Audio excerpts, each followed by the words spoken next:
You count.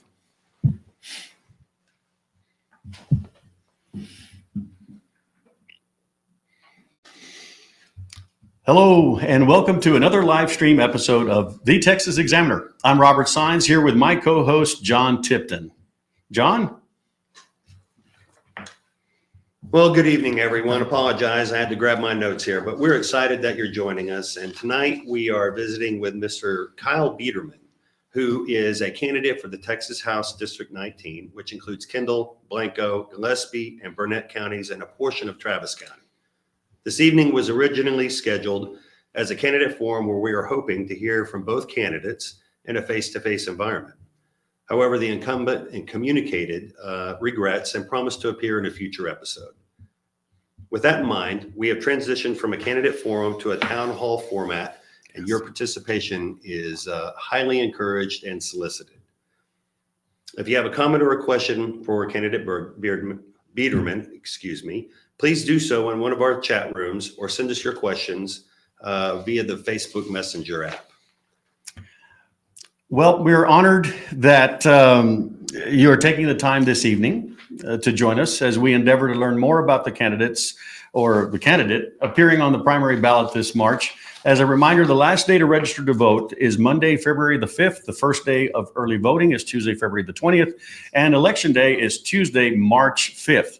For those that live within the Boerne city limits, you will head to the polls to elect your city officials on May 4th, 2024. So stay tuned to the Texas Examiner for future episodes where we intend to visit with local candidates. But before we get started, we have some housekeeping items to address, and that's John's job. Thank you, Robert. You know, after our last live stream episode, we received several questions about why we are live streaming these events. And I wanted to address that right now, as opposed to conducting an event in a live forum with a candidate and folks being able to answer or ask questions.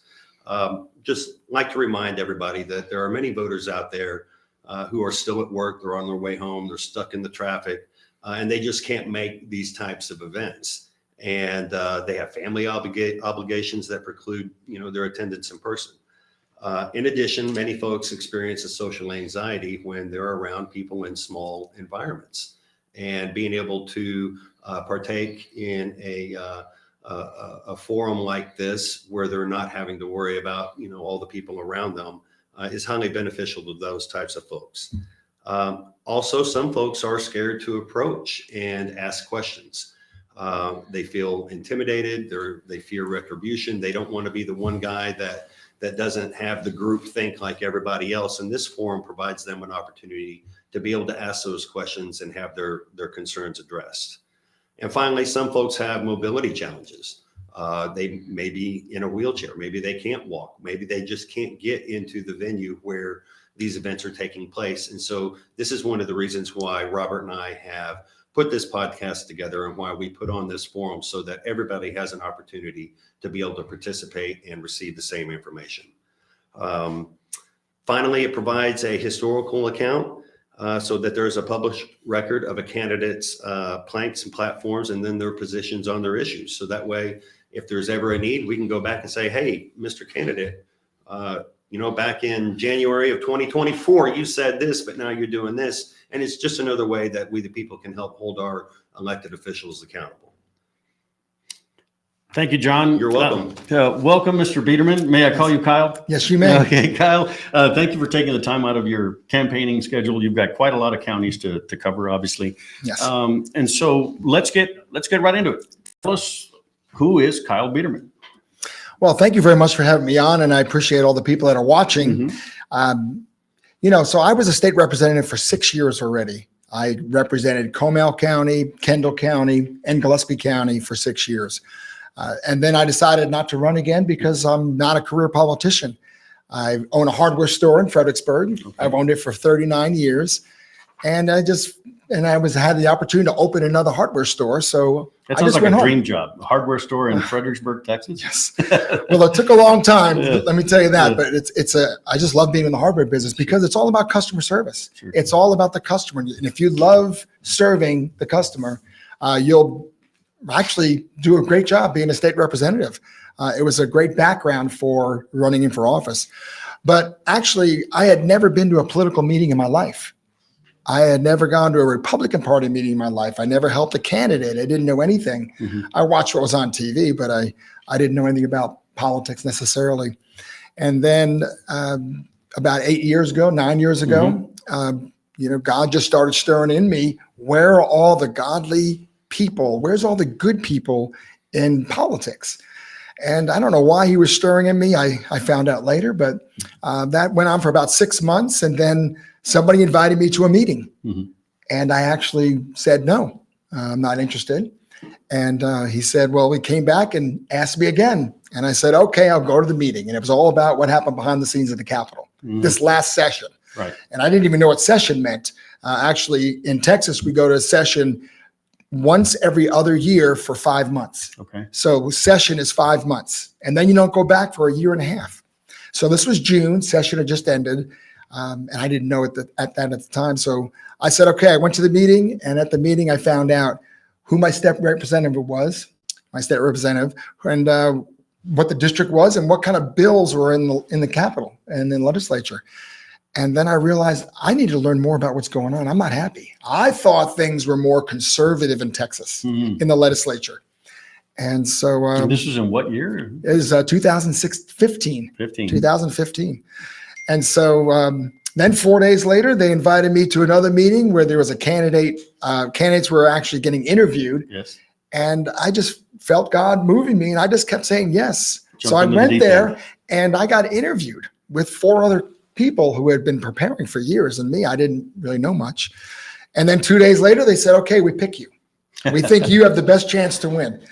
And I just said yes. And the rest is history. So I ran for office, and I beat an incumbent. Yes. And that's how I got into politics. And then you left and now you're back, right? That's correct. You're running. Why are you back? Well, so going to the legislature, I was a businessman, Ace Hardware dealer, and I wasn't.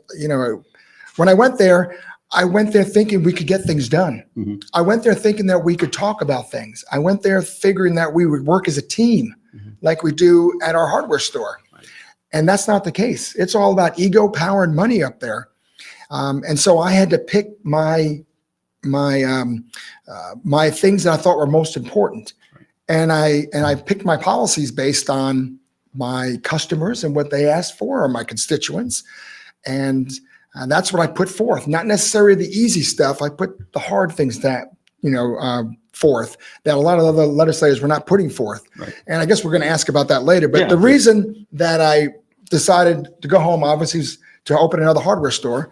But the reason I'm coming back is because I was not happy with my representative that took my place. Okay. And a lot of it had to do with the vote on the Paxton, the impeachment vote. Okay. Well, before we talk about the Attorney General, what's your opinion of the current Speaker of the House, Mr. Dave Phelan?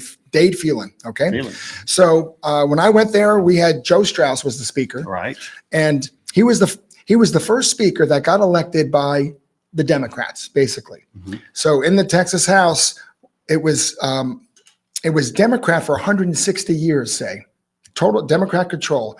When the Democrats party started moving left, and then the Democrats that were supposedly conservative became Republicans, Texas became Republican, but not necessarily conservative. And so the first Speaker of the House then was, because of a Republican majority, was Tom Craddock. Now, Tom Craddock was much more conservative than the Democrats that became Republicans.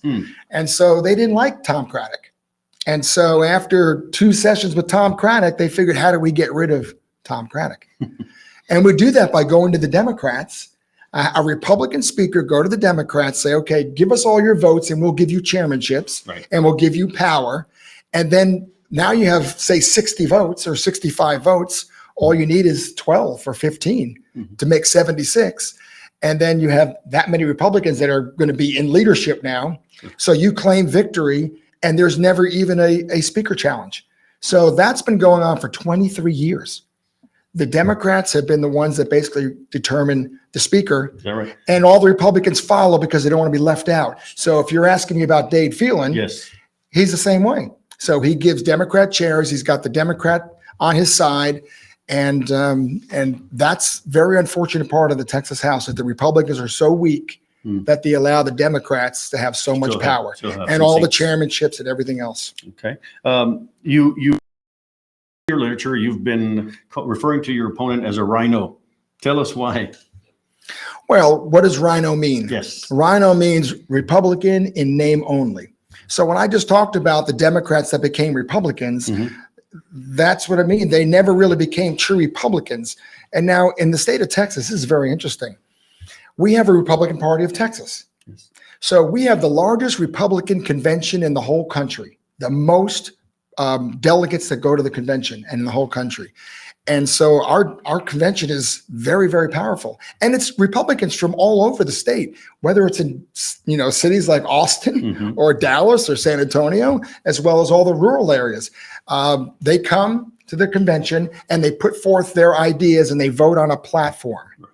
So the platform is then actually from the people. It's not from some organization. That's the party line from that point on, right? That is the party line. And then from that platform, they vote on priorities, say 8 or 10 priorities, and they expect the legislature, the Republican-led legislature, to pass those priorities because that's.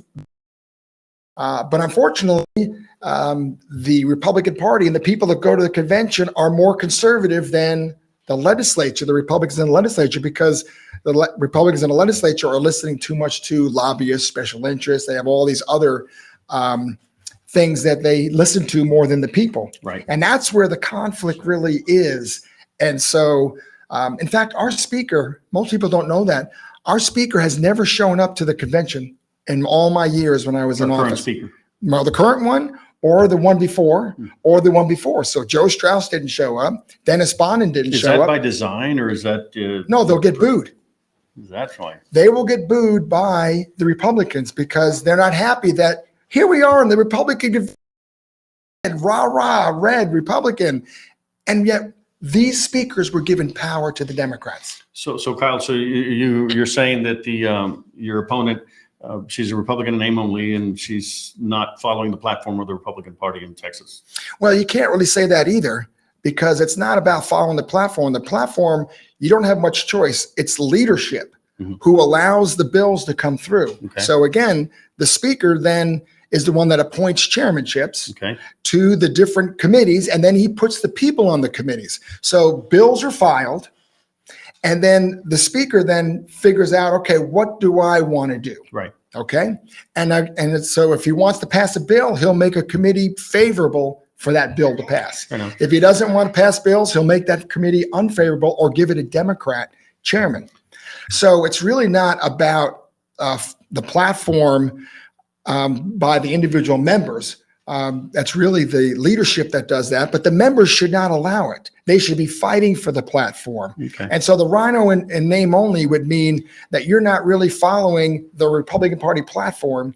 You're actually just allowing our Texas House to run it. Well, yeah. So what about land development and transportation? How do you and your opponent differ on that issue?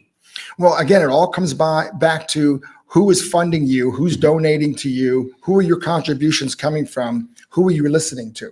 Are you saying that her contributors are mostly land developers or real estate, or is that what you're? Well, I mean, you just have to look at her campaign finance report. I mean, first of all, her husband's a lobbyist. She's been in the lobby and the political, the political club in Austin for, 15 or 20 years. And so that's where her friends are. And so that's who she gets her funding from if you look on the campaign finance reports. And so that would be the Texas Association of Builders, that would be the big developers. And of course, they are not in favor of these issues. They're not in favor of toning down the development based on the availability of water or the density or things like that. And what about your contributors? Do you have a strong pocket of a certain industry or strong contributors in your campaign?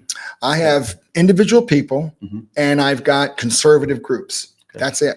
That's it. It's really clear. You look at my campaign finance report. Now I get helped tremendously by very strong conservative groups. But that's it. I don't get it from the lobby. I don't get it from special interest groups. You'd refuse that if you.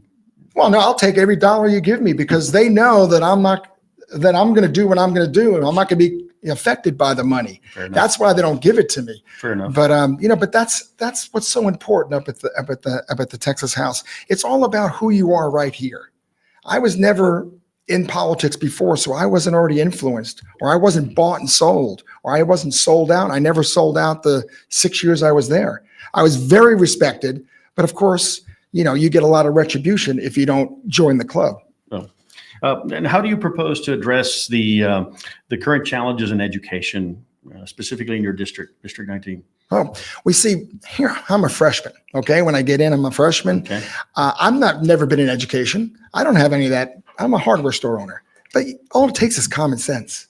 Okay. So I get there and we don't talk about things in the legislature. You have the public ed committee, who is again put together by the Speaker of the House.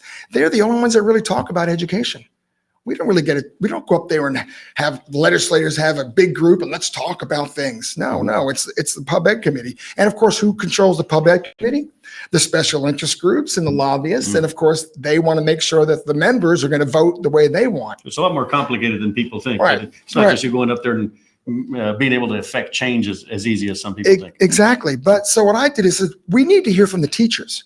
So I put a bill out where I want to survey from all the teachers all across Texas. And it would be one that would be anonymous. You just made a phone call, you go home at night, you make a phone call and you answer the questions and all the answers come back to me. And then I would bring it to the legislature. And then we would hear from the teachers what they really want and how they feel like we could fix education and make it better. And of course that didn't pass. Actually, it passed, but they took it out in conference committee because they really don't want to hear from the teachers. It's very sad. It is. But education is teacher and student.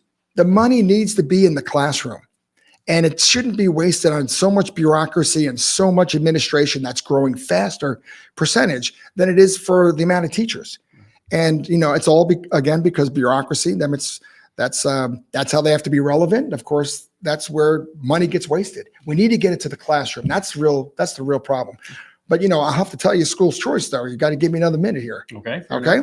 Because education, we have this broken public education system, and it's the public education lobby that's really holding it back.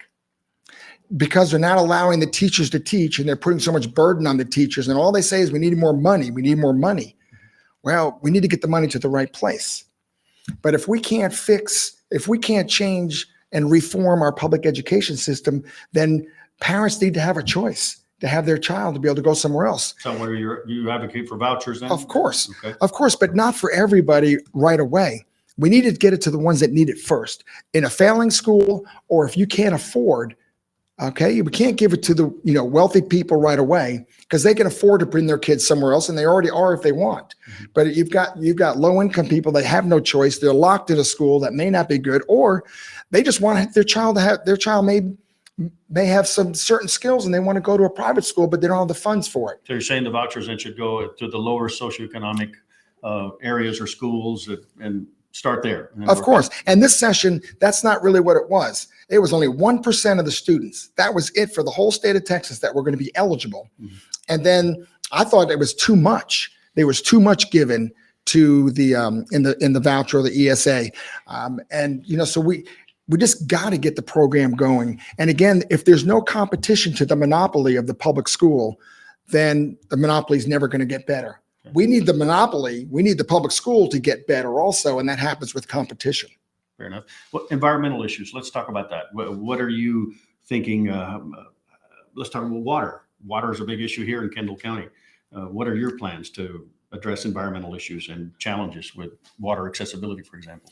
Well, that's interesting because when I came in, I didn't have a lot of policy knowledge. But I block walked. That's how I won. I had to meet the people. I didn't have any endorsements either. And so I met people. I found out what they were concerned about, and water is what they were concerned about. I didn't even know that. Being in the hardware store, I hadn't heard about it. Not just in Kendall County. That was in Gillespie. And Comal County, right? Comal County, okay. And so that became my number one issue, water. My first session, and it turned out to be that I worked on that for the next 6 years. I was very fortunate. You got to realize, as a state representative, we have staff, but our staff is usually just, we can't pay very much, so you don't have very qualified people as on staff. Mm-hmm. You can't have experts. Well, I was blessed. This man that had just retired from the EPA, 40 years, Department of Defense, Department of Energy. He cleaned up Kelly Air Force Base. He built the nuclear waste plants oversaw it in Nevada. Okay. And it's 25 stories down deep. I mean, he did these huge projects. He was an expert. Well, he retired and he offered to help me out. And that's why I had so much expertise in these water situations, also rock quarries, the concrete batch plants, all these things that we need to strengthen some of the permits so we're not polluting or they're not impacting outside of where they are. But we still need the industry, but we got to make sure they're not polluting and affecting the private property rights around them. Well, let's go on another hot topic. That's an important topic is healthcare. Are we facing any healthcare challenges in Burnett, Kendall, Comal, Gillespie, the sliver of Austin that you represent, or you would represent if you're elected?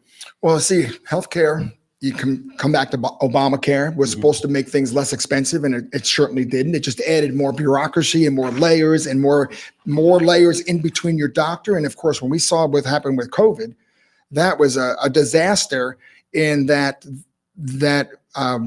they weren't, the system was so, I don't want to say it was broken, but the system was so tied up in government that we weren't even allowed to give treatment to people that had COVID. You had to wait until you couldn't breathe. Then you come into the hospital, and then you wait to get on a ventilator. And the incentive was for hospitals and doctors was, hey, the more you get on the ventilator and the more you do this, the more money. And actually you get money if they died. I mean, that system is horrible. And so how do you fix that system? Well, we gotta get the doctors closer to the patients. And do you think this at the state level, do you think that that's possible, or is that out of your reach? That's more of a federal a lot issue? of it's out of our reach, but we did pass a bill when I was in there about, the bills, so you could see what the bill was and more transparency and what the costs were. Okay. But again, you got middleman out of it. That's the problem, but that is federal. Sure. But the thing is, everyone wants to go, oh, well, we need, Medicaid, or, we need to, whatever. Or expand Medicare. Expand Medicare. Right. Well, all that's going to do is make it where when the federal government stops paying, the states have already, committed to all this, and they're going to be on the hook for it. Okay. It's very difficult right now. We need reforms in the federal government as well as the state government. And if you want to know, Texas right now is 35% of our revenue comes from the federal government. So we are tied, just like every other state, to the federal government because they've got those strings attached, and it's very unfortunate. That's a good segue for my next question is let's bring it back down to Texas. Let's talk about Texit. That's a hot issue. Why don't you tell our viewers first a little bit that may not be aware of what Texit is, and then I'd like to know what your position is on that. Well, Texit really is just a word that came from Brexit, and Brexit is what happened in England or Britain when they left the EU. And so they called it Brexit. But the problem with Brexit, it took 5 years. They had no plan. I mean, I didn't even realize that till about a year ago. There was never a plan. They went through all this votes and all this talking about, hey, we got to leave because here's all the problems, but there was never a plan once they left. And that's why they're having difficulties right now. So I put a bill out 3 years ago. I said, the federal government's so broken. Our border is so broken, and it's not getting better. Texas better start having a plan for the future. So I put a bill out for Texas independence. Everybody called it Texit. And they said it was secession. It had nothing to do with secession, never even mentioned it. It was a 5-year plan where the people would vote to force our Texas legislature to have a vision for the future and to have a plan and a process if things really get bad. So it wasn't an exit strategy as much as it was let's plan for the event that we do. Right. And again, it was the former committee, and then for 5 years you study this. That was the bill. And of course, everyone trying to make it out to be a secession bill. So it's pretty it was unfortunate on both sides. You hear the argument of and I think it's lack of information. You have those that say we're going to separate, and those that say how can you? This is impossible. But so are you for that separation, or are you more for giving people a voice in this? Well, it has nothing to do with are you for separation. Okay. It has to do with do we love Texas? Do we want to go down with the federal government? You look at the border right now. We are in Texas right now at the border. Okay. Because we have now said, okay, we're going to start arresting and we're going to deport. Mm-hmm. And the federal government said, no, you're not. You're not going to do this. Our Constitution says if a state is being invaded or it's an emergency, they're able to enforce federal law. So we start doing that.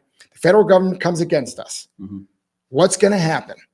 It's happening in front of our eyes as we speak. I wanted a plan in case this happened because I could see it happening.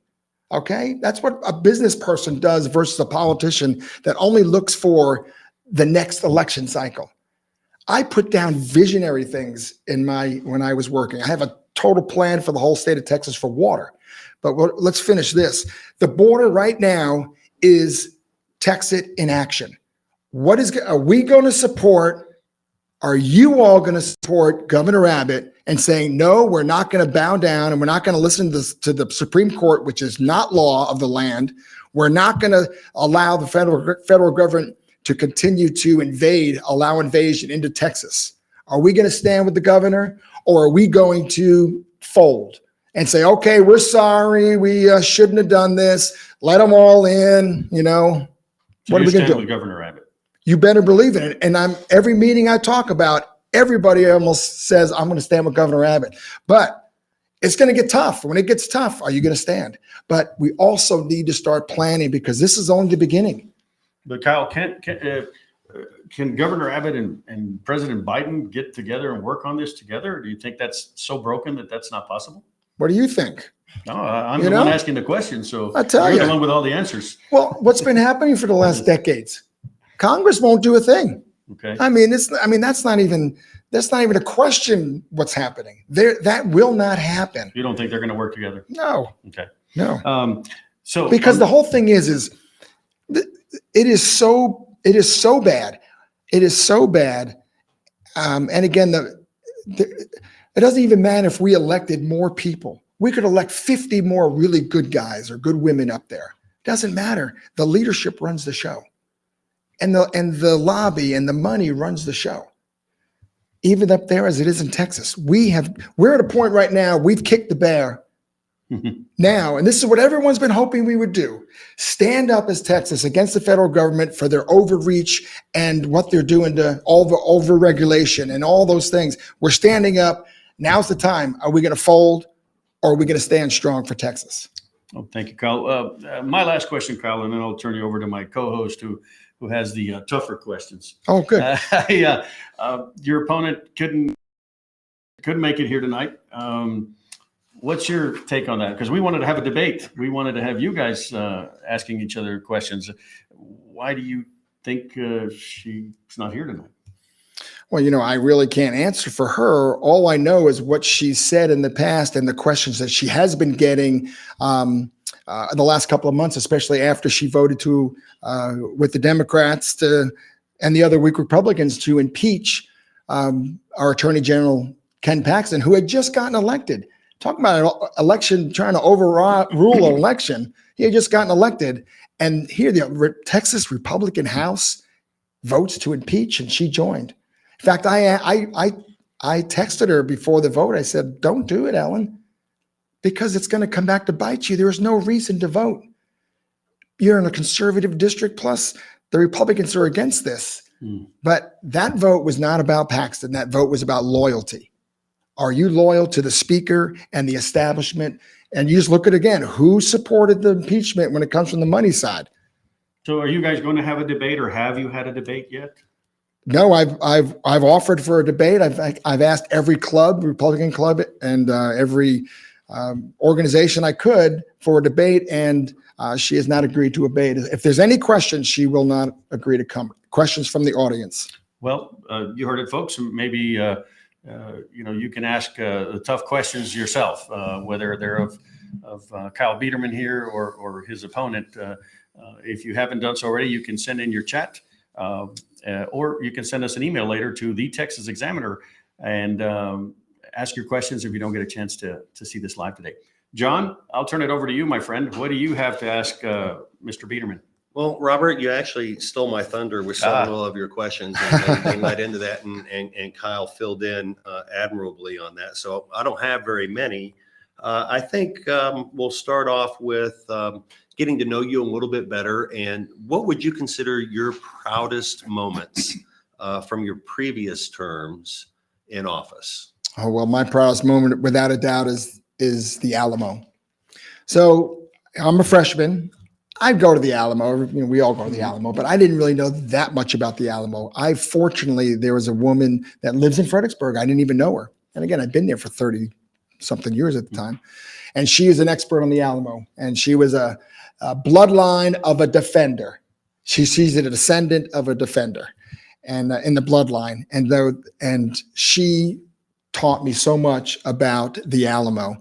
And then I found out that George P. Bush, our General Land Office Commissioner, was going to basically sell out the Alamo. They wanted to tear down the cenotaph, the empty tomb for the defenders, and the monument to our defenders, and move it off of the battlefield because they thought it was just in the way. And so that was wrong. That is just wrong.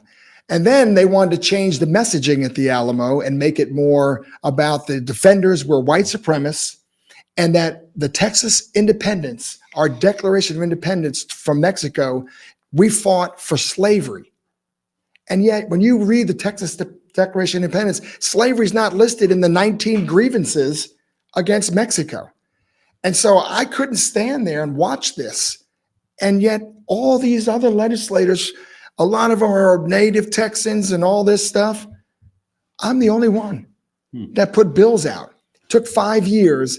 And again, with the help of Lieutenant Governor Patrick, we stopped it on the last vote for a permit to tear down the cenotaph. It was that close. And what a great moment. And of course, everything's changed since then. And it's a much better situation at the Alamo. Praise God.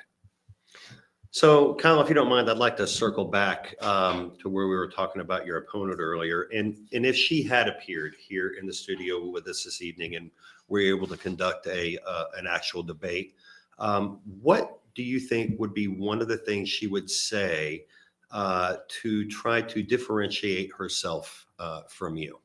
And how would you address that? Well, again, I've run 3 elections, okay? So I know exactly what the opponents are going to say about me because they've already done it. But the first thing they're going to say is, oh, you're not effective because you are too conservative. And what that means is if you sell out, then you're given all these privileges and you're given bills if you need them. They'll do whatever you need. They give you money to run against your opponent. I mean, I'm talking about the Republican House caucus and the speaker. And so for me, if I'm going to fight against that for my constituents, there's retribution. In fact, my first session, the speaker, Joe Strauss, actually said, not a single one of you 12 in the Freedom Caucus are allowed to have a bill even heard in committee. And that was public knowledge. But I just gave bills to other people. I had Donna Campbell, who was my senator. I gave bills to her to pass and other people to pass. But that was my first session. But that's one of the big things. And of course, then I passed the Alamo bill. I passed my border security bill, the only border security bill that was passed before this year. Just lots of stuff.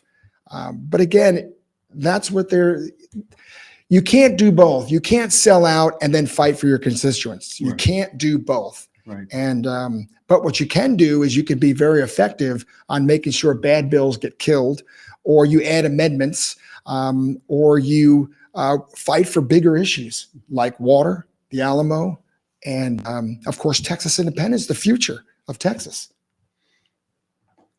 So I think you've mentioned it several times while visiting with Robert, but if you would, for myself and for the viewers out there who may watch this later, could you prioritize your top 3 things that you would like to get accomplished if elected?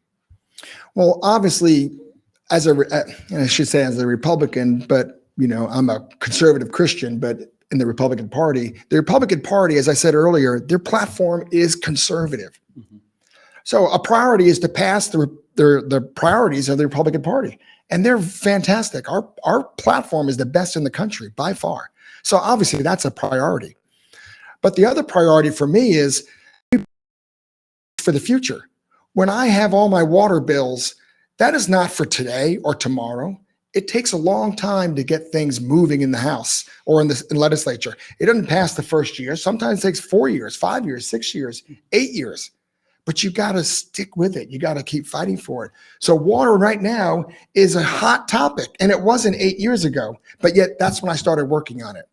And of course, when I put out my Texas independence bill, that was like, we don't need that. We don't need that.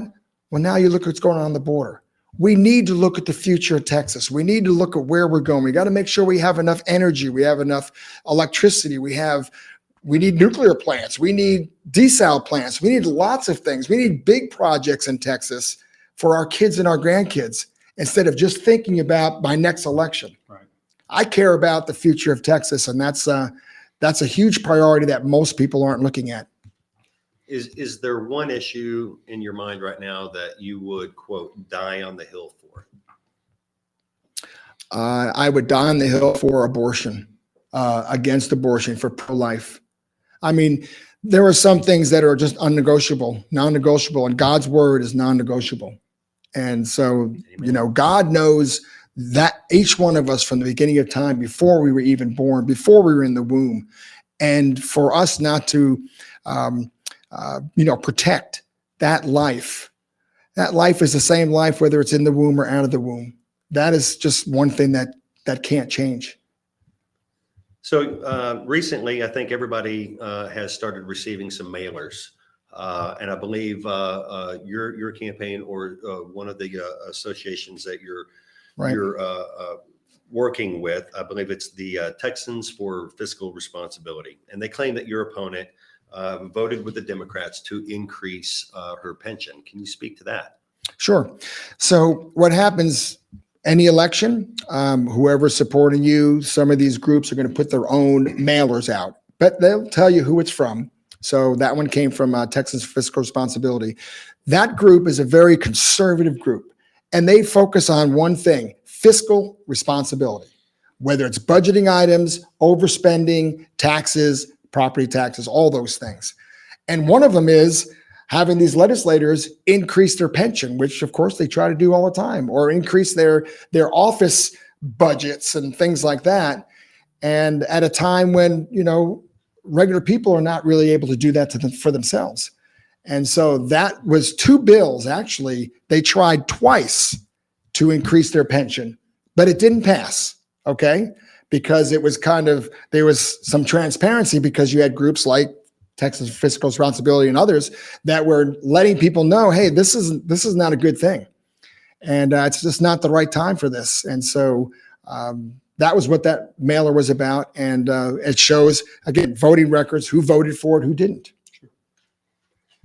So it's amazing to me that in today's age of technology, it's really easy to get a hold of somebody. We've got email, we've got cell phones, we've got staff that can answer the phones for us. There's a multitude of ways to communicate. Yet, Robert and I have experienced this firsthand. There are some elected politicians who don't communicate very well. They're slow to communicate, they're slow to respond, or they just don't respond at all.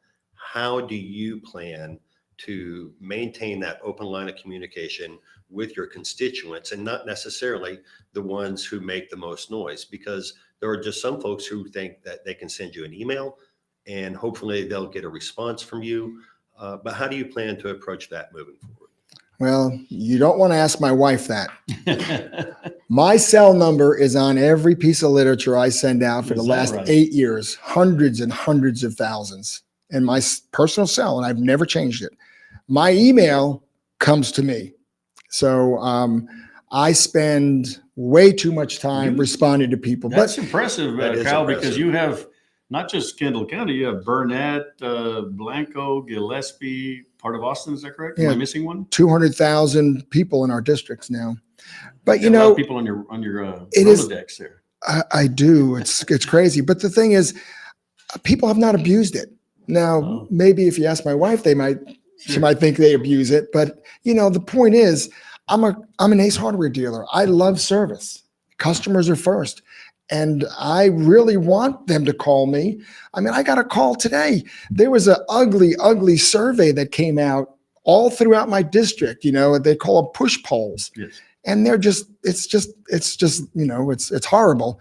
She called me up. She found my cell number on a past mailer or something. And there was my cell number. She calls me and she goes, Kyle, I just want you to know about this. Because I remember the last election, your first election, they tried to do these same lies. And I just really care. She called the Texas Ethics Commission. She called her congressman. She called all these people, the Republican Party here in Kendall County, complaining, saying, why should we allow this to happen? Politics it's a blood sport these days. But the thing that's so amazing is she just called me on my cell phone and I just talked to her. And it was just a blessing to know that people care about you. Sure.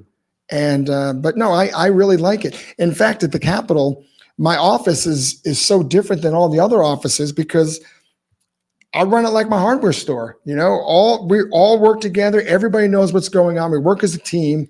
And when you call my office, it's all about customer service. It's not about me thinking I'm better or I'm elitist or you're bothering me. No, it's customers or constituents first. So I think that's just about it. I have one last question for you. You have veterans, you have folks with disabilities. There are several different methods of treating those individuals, but one of those ways is with THC or with marijuana. And I know that with everything that's going on in Texas and in the country today, that it's probably that issue has lost a little bit of its momentum moving forward. But I suspect that this will become a topic again sometime in the near future. Every session. And I would just love to know, and I think our The viewers would love marijuana to question. know where you stand on the legalization of marijuana. Well, I'm not for legalization of marijuana, but I am for expanded medical marijuana. But you know what expanded medical marijuana, if it's too expanded, I hurt my finger. Boom, here you go. And the marijuana nowadays is not the same as it used to be. It's very strong.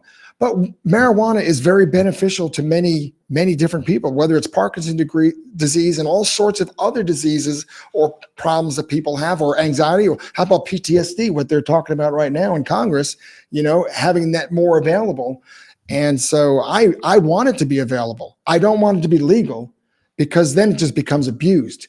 But it needs to be available to those, and we need to be able to test it on things, test it on different people that have different So symptoms. available to the medical professionals. For sure.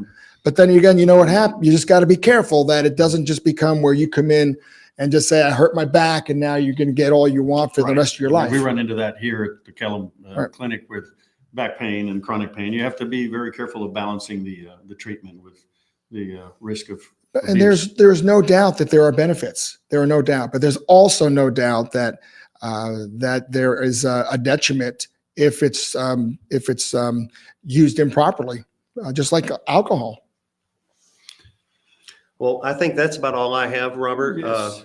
I thank you, Kyle, for addressing those questions that we presented you this evening. I'm sure our viewers are extremely excited and happy that you've made yourself available. Mhm. We'll look forward to seeing you in the future, and I wish you much success, Robert. Yes, same here. Thank you, Kyle. And welcome. I am definitely going to get your cell phone number before you leave. It's If your blood doesn't lie. 830-998-7111. He's not messing around. And for you, ladies and gentlemen, thank you for joining the Texas Examiner tonight. I hope you found this episode informative. Yes. With Kyle Biedermann, who's running for State Representative District 19. And I hope you do your own research. I hope you research the candidates so you can become better informed. So when you go to the polls, you're making the right decision. Thank you so much again for joining us here at the Texas Examiner on behalf of yours truly, Robert Saenz, and my co-host, Jon Tipton. We'll see you soon. Y'all have a great evening. Thank you very much.